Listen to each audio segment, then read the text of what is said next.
وَمِنَ النَّاسِ مَن يَقُولُ آمَنَّا بِاللَّهِ وَبِالْيَوْمِ الْآخِرِ وَمَا هُمْ بِمُؤْمِنِينَ۔ حضرات ذی وقار، آج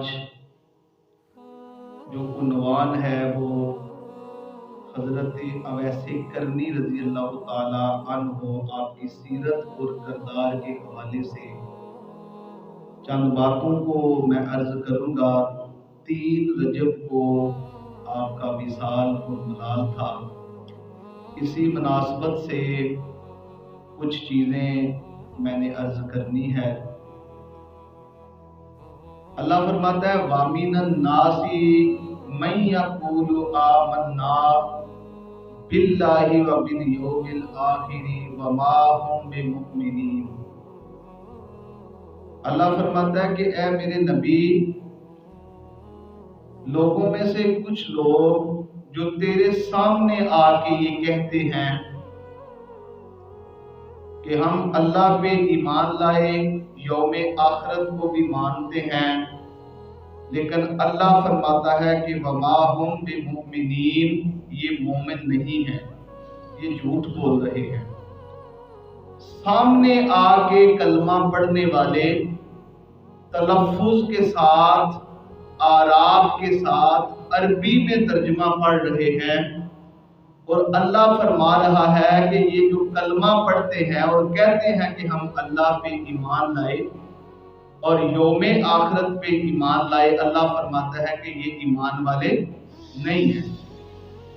اور آگے اللہ نے فرمایا کہ وَمِنَ النَّاسِ مَن يُعْجِبُكَ قَوْلُهُ فِي الْحَيَاةِ الدُّنْيَا وَيُشْهِدُ اللَّهَ عَلَى مَا فِي قَلْبِهِ وَهُوَ أَلَدُّ الْحِسَابِ۔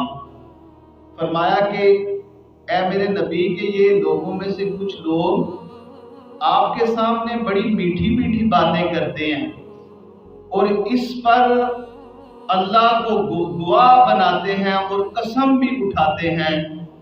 اللہ رب العزت فرماتا ہے کہ وَهُوَ أَلَدُّ الْحِسَابِ، یہ جھگڑالو ہیں، یہ ایمان والے نہیں ہیں۔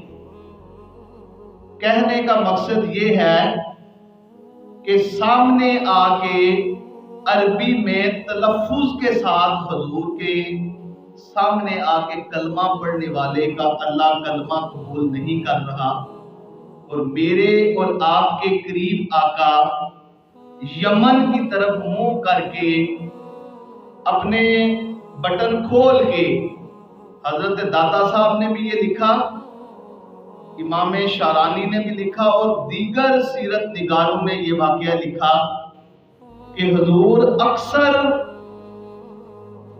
اپنا منہ یمن کی طرف کر کے یہ کہتے کہ یہاں سے مجھے ایک رب رحمان کی خوشبو آتی ہے، یمن سے مجھے میرے ایک عاشق کی خوشبو آتی ہے۔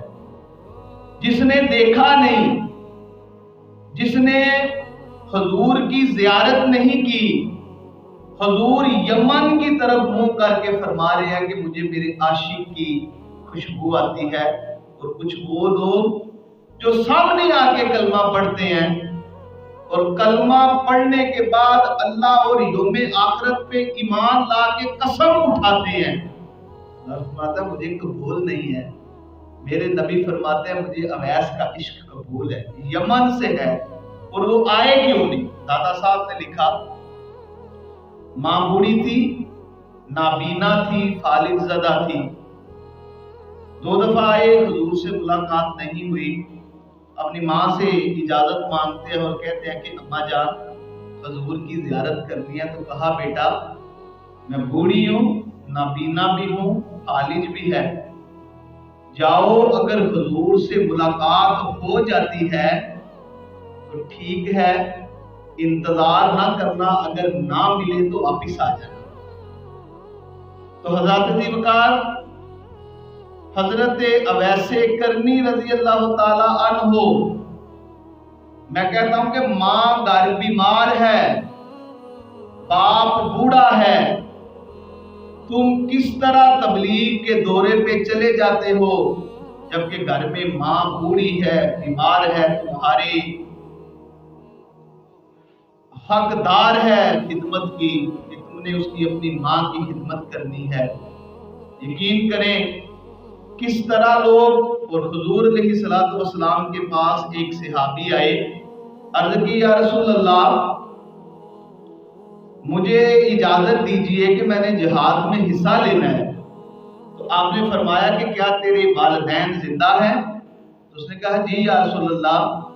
تو میرے اور آپ کے قریب آقا نے فرمایا کہ اپنے والدین کی جا کے خدمت کرو، یہی تمہارے لیے جہاد کا ثواب لکھ دیا جائے گا۔ اور امام اہل سنت رحمۃ اللہ علیہ آپ نے یہاں تک لکھا ہے، آپ فرماتے ہیں کہ وہ جو حدیث مبارکہ ہے نا بخاری شریف کی، امام اہل سنت اس کے بارے میں فرماتے ہیں کہ حضور نے فرمایا کہ باپ کی رضا رب کی رضا، اور فرمایا تمہارے باپ کی ناراضگی اللہ کی ناراضگی۔ امام اہل سنت فرماتے ہیں کہ 100 پیر بیٹھے ہوں، اللہ کے نیک بندے بیٹھے ہوں، اور بندہ ان کو یہ کہے کہ میرے لیے بخشش کی دعا مانگو، اور وہ بندے کے لیے 100 اللہ کے نیک بندے کہہ دیں کہ اے اللہ اس بندے کو معاف کر دے۔ امام اہل سنت فرماتے ہیں کہ دوسری طرف باپ ہو اور اللہ کو یہ کہہ دے کہ اللہ یہ میرا نافرمان ہے، اسے معاف نہ کرنا، تو امام اہل سنت فرماتے ہیں اللہ 100 ولیوں کی نہیں سنے گا، بلکہ اللہ اس کے باپ کی سنے گا، اسے معاف نہیں کرے گا۔ تو کس طرح ہم والدین کو چھوڑ کے جہاد پہ چلے جاتے ہیں۔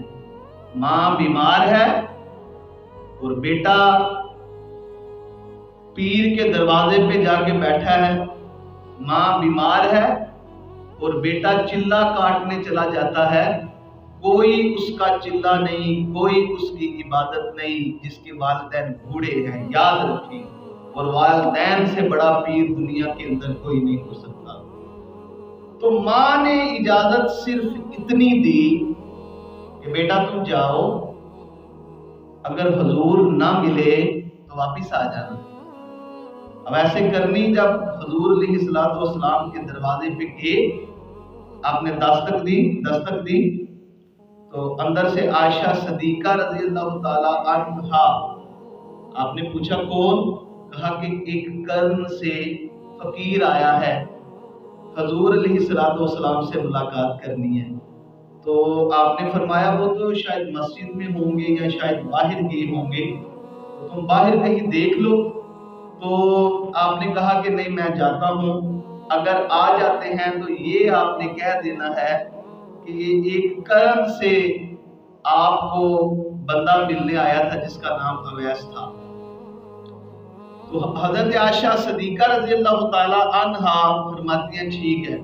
حضور علیہ الصلوۃ والسلام جب گھر تشریف لائے نا، تو اماں عائشہ صدیقہ کے سوال سے پہلے ہی حضور فرماتے ہیں کہ عائشہ آج کوئی آیا تھا؟ عائشہ صدیقہ عرض کرتی ہیں یا رسول اللہ آپ کو کیسے پتا چلا؟ فرمایا کہ مجھے آج گھر سے خوشبو آ رہی ہے کہ آج کوئی میرا عاشق تھا۔ تو یا رسول اللہ وہ آپ اس کے ملنے کے بغیر کیسے چلے گئے؟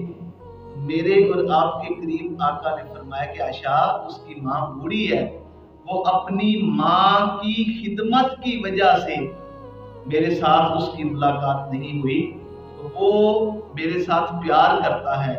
اور حضور علیہ الصلوۃ والسلام نے حضرت عمر فاروق رضی اللہ تعالی عنہ اور حضرت علی رضی اللہ تعالی عنہ کو جبہ مبارک دیا اور کہا کہ عمر تیرے دور میں ایک بندہ آئے گا، اسے یہ جبہ دینا اور کہنا کہ میری امت کی بخشش کی دعا کرے۔ میں قربان جاؤں کہ اس عمر کو کہہ رہے ہیں جس کی نیکیاں آسمان کے ستاروں کے برابر ہیں، اس عمر کو کہہ رہے ہیں جو چلتے دریا کو حکم دیتا ہے تو دریا رک جاتا ہے، اس عمر کو کہہ رہے ہیں جس کا اپنا مقام اور مرتبہ یہ ہے کہ حضور معراج پہ گئے